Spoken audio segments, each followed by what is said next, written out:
Mark సువార్త 4వ అధ్యాయము. ఆయన సముద్ర తీరమున మరలా బోధింపనారంభింపగా, బహుజనులాయన యొద్దకు కూడివచ్చియున్నందున ఆయన సముద్రములో ఒక దోణి ఎక్కి కూర్చుండెను. జనులందరూ సముద్ర తీరమున నేలమీద నుండిరి. ఆయన ఉపమానరీతిగా చాలా సంగతులు వారికి బోధించుచు, తన బోధలో వారితో ఇట్లనెను. వినుడి, ఇదిగో, విత్తువాడు విత్తుటకు బయలువెళ్ళెను. వాడు విత్తుచుండగా కొన్ని విత్తనములు త్రోవ ప్రక్కను పడెను. పక్షులు వచ్చి వాటిని మింగివేసెను. కొన్ని చాలా మన్ను లేని రాతి నేలను పడెను. అక్కడ మన్ను లోతుగా ఉండనందున అవి వెంటనే మొలిచెను గాని, సూర్యుడు ఉదయింపగానే అవి మాడి వేరు లేనందున ఎండిపోయెను. కొన్ని ముండ్ల పొదలలో పడెను. ముండ్ల పొదలు ఎదిగి వాటిని అణిచివేసెను గనుక అవి ఫలింపలేదు. కొన్ని మంచి నేలను పడెను. అవి మొలచి పెరిగి పైరై 30 60 100 ఫలించెను. వినుటకు చెవులు గలవాడు వినుగాక అని చెప్పెను. ఆయన ఒంటరిగా ఉన్నప్పుడు 12 మంది శిష్యులతో కూడా ఆయన చుట్టూ ఉండిన వారు ఆ ఉపమానమును గూర్చి ఆయననడిగిరి. అందుకాయన, దేవుని రాజ్య మర్మము తెలుసుకొనుట మీకు అనుగ్రహింపబడియున్నది గాని, వెలుపల నుండు వారు ఒకవేళ దేవుని వైపు తిరిగి పాపక్షమాపణ పొందుదురని వారు చూచుటకైతే చూచియు కనుగొనకను, వినుటకైతే వినియు గ్రహింపకయు నుండుటకును అన్నియు ఉపమాన రీతిగా వారికి బోధింపబడుచున్నవని వారితో చెప్పెను. మరియు ఈ ఉపమానము మీకు తెలియలేదా? అలాగైతే ఉపమానములన్నీయు మీకెలాగు తెలియుననెను. విత్తువాడు వాక్యము విత్తుచున్నాడు.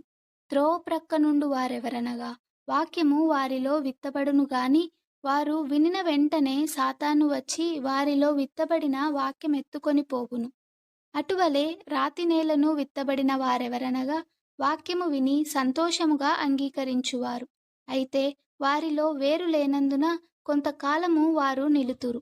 గాని వాక్యము నిమిత్తము శ్రమ అయినను హింస అయినను కలుగగానే వారు అభ్యంతరపడుదురు. ఇతరులు ముండ్ల పొదలలో విత్తబడిన వారు.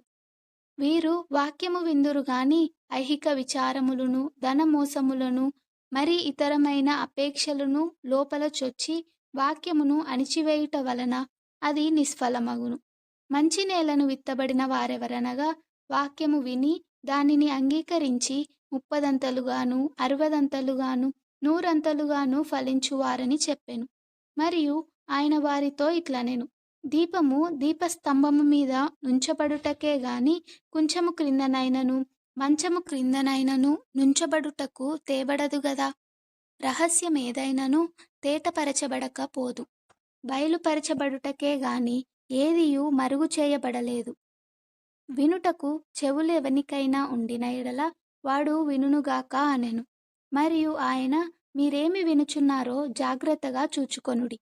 మీరెట్టి కొలతతో కొలుతురో మీకును అట్టి కొలతతోనే కొలువబడును. మరి ఎక్కువగా మీకియ్యబడును. కలిగిన వానికి ఇయ్యబడును, లేని వానికి కలిగినదియు వాని యొద్ద నుండి తీసివేయబడునని వారితో చెప్పెను.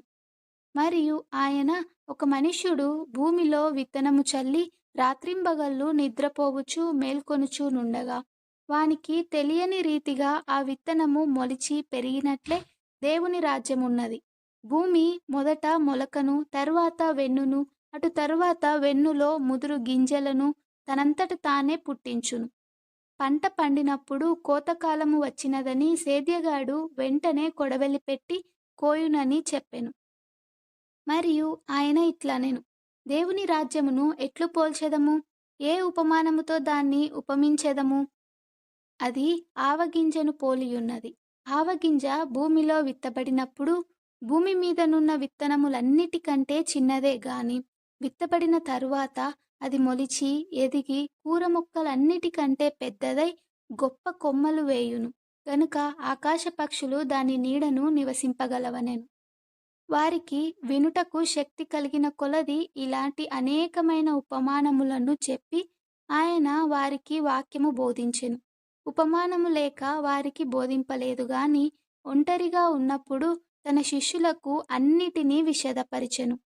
ఆ దినమే సాయంకాలమైనప్పుడు ఆయన అద్దరికి పోవుదమని వారితో చెప్పగా, వారు జనులను పంపివేసి ఆయనను ఉన్నపాటున చిన్న దోణిలో తీసుకొని పోయిరి. ఆయన వెంబడి మరికొన్ని దోణెలు వచ్చెను. అప్పుడు పెద్ద తుఫాను రేగి, ఆయన యున్న దోణి మీద అలలు కొట్టినందున దోణె నిండిపోయెను. ఆయన దోణె అమరమున తలగడ మీద తలవాల్చుకొని నిద్రించుచుండెను.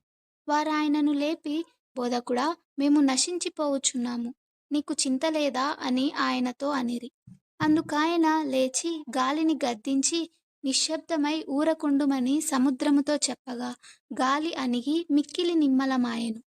అప్పుడాయన, మీరెందుకు భయపడుచున్నారు? మీరింకనూ నమ్మిక లేకయున్నారా అని వారితో చెప్పెను. వారు మిక్కిలి భయపడి, ఆయన ఎవరో, గాలియు సముద్రమును ఈయనకు లోబడుచున్నవని ఒకనితో ఒకడు చెప్పుకొనిరి.